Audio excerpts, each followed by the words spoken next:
요즘 역주행 신화를 쓰고 있는 곡이죠. 그런데 그 가능성을 누구보다 먼저 알아본 건 팬들만이 아니라는데요. 수익이 조금 많았습니다. 이걸로 한 1000%? 대체 어떤 투자길래 수익률이 1000%나 된다는 걸까요? 더 신기한 건 초기 투자 비용입니다. 소액으로 쉽게 접근할 수 있는 방법이 뭔가 10%에서 15% 정도는 수익이 나오겠다. 부동산, 주식, 가상화폐에 이어 또 한 번 불어온 투자 열풍. 새로운 열풍 속에서 우리는 과연 대박의 꿈을 이룰 수 있을까요?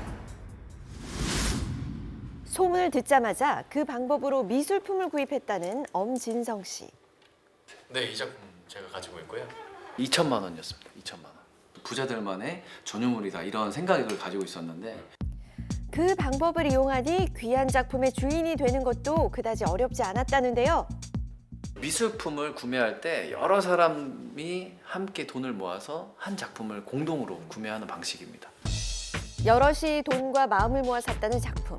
사람들은 이것을 조각 투자라 부르며 그렇게 열광하고 있다는데요. 예를 들어 이 모닝와이드라는 그림을 사려면 원래 100만 원이 필요해요.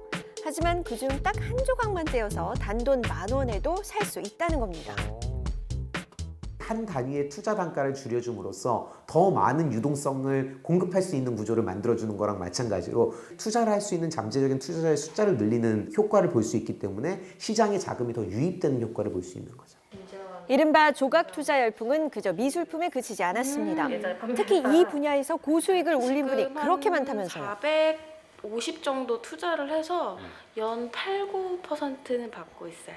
150만 원 투자했고 지금 현재 9.8%의 저작권료 수입을 받고 있고요. 처음에 구매한 곡에 비해 지금 평가금이 20%가 올랐어요. 모든 곡 전체가. 저작권을 쪼개서 증권처럼 투자하는 음악 저작권 조각 투자. 매월 저작권료 수익은 물론이고 거래 시세 차익도 노릴 수 있다는데요. 정말 고수익을 올렸는지 궁금한데요. 안정적인 자산 관리를 하는 편이라서 적금이랑 연금 위주로 했었는데요. 확인해 보니까 손해도 그렇게 보진 않겠다라는 생각이 들어서 처음 시작하게 됐어요. 제가 아이스웨어를 12월 달에 여름에 뜨겠구나 하고 23,500원에 구매를 했고 현재 70%가 오른 상태고요. 특히 브레이브걸스의 역주행곡은 불과 2달 만에 24,800원에서 29200원으로 10배 이상 올랐다고요. 벚꽃 연금이 부럽지 않다는 이 OST 역시 22,000원에서 46,800원으로 수익률이 오른 상황. 수백 년 수천 명의 주인이 생기셨잖아요. 그러니까 내 노래니까 열심히 들으시는 거죠. 그러니까 저작권료는 듣는 만큼 부르는 만큼 나오기 때문에 저작권료가 실제로 상승이 된 거죠. 그런데 이 투자 열풍은 2030 세대에만 그치는 게 아닌 모양입니다. 조각 투자자들의 총공세로 연일 화제가 되고 있다는 곡들인데요.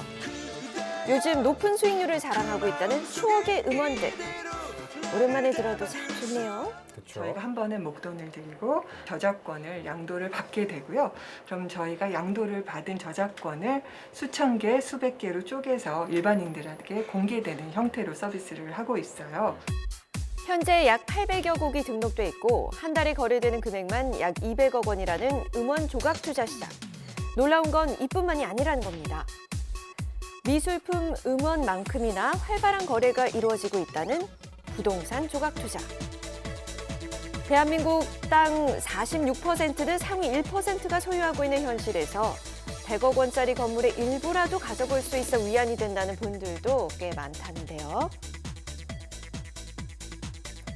특히 2030 세대가 좋아하는 조각 투자에는 고수익을 자랑하는 운동화도 있다고 합니다. 명품 시계도 마찬가지. 하지만 이런 상황이 언제까지 이어질진 모르기 때문에 마냥 좋게만은 볼 수도 없다는데요. 규제가 없는 거죠, 정확히는. 규제가 없다. 네, 규제가 없는 거죠. 모든 게 잘 풀리면 문제가 안 되겠죠, 당연히. 근데 만약에 사고가 터진다거나 아니면 손실을 입는다거나 그랬을 때 이러한 규제의 사각이 존재함을 인지를 못하고 있으면 매우 억울할 수 있습니다. 진성 씨는 조금 다른 이유로 서운한 게 있다는데요. 그게 뭘까요? 저는 2년 동안 아직 수익 실현 못하고 있죠. 다시는 조각 투자 안 하죠. 네. 어느 시점에 어느 금액에 매각하는지도 굉장히 중요한데 그거에 대한 판단을 제가 하지 않고 다수의 의견을 모아서 해야 되기 때문에 그런 부분이 굉장히 좀 번거로울 수가 있는 거죠. 이쯤에서 한 가지 질문이 생깁니다. 과연 누적 수익은 얼마나 될까요? 그런데 그의 수익률이 의외였습니다. 2019년도 6월에 이제 계좌를 만들어서 투자를 시작했는데 지금 2021년 4월이잖아요. 지금까지 발생된 이자가 317원씩 해가지고 5,072원. 수익률로 따져보면 1년에 2%밖에 안 되는 상황이기 때문에 이럴 거면 미술 투자를 왜 했나 싶기도 합니다. 만약에 이 산업을 유지를 하고 싶다라면 최소한도 소비자 보호를 위한 규제는 있어야 한다고 생각을 합니다. 사기라던가 불안전 판매라던가 하는 명명백백한 문제들이 있을 수 있어요. 그런 문제들이 터졌을 때 책임의 소지가 누구한테 있느냐? 이 증서의 법적 지위는 무엇인가? 아니면 의사결정은 어떻게 일어나야 되는지 그런 부분들에 대한 가이드라인이 있으면 그 시장에 참여하는 투자자들을 보호하는 데 많은 도움이 될 거라고 생각을 합니다.